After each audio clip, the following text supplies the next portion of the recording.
Pentsioen jasangarritasuna murrizketari lotzea, eztabaida okerra dela uste du Juan Maria Aburto sailburuak.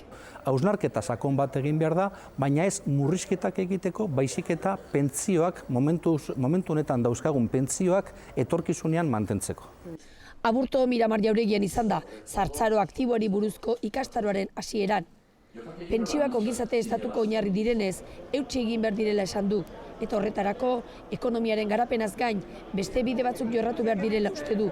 Ekonomia aurrera badua, diru sarrera gehiago etorriko dira sistemana, eta beste alde batetik bildur barik aurrekontuak eta baita ere kotizazioak. Hauxe izango litzateke bidea Aburtoren hitzetan, baita Euskadik pentsioen eskumena izango balu ere, estatutuak dioen bezala. Sailburuak hausnarketa garaia dela esan du, baina ez 2 urteko datuak hartuz, epe luzeagoekin lan egin ez baizik. Pentsiodunen bizi kalitatea kinkan dagoela eta protesta egin dute gaur elkarte ezberdinek errenterian. Eta arratsaldean Fatima Bañez ministroa patronal eta sindikatuekin bilduko da pentsioen jasangarritasunaren inguruan gobernuak duen proposamena azaltzeko.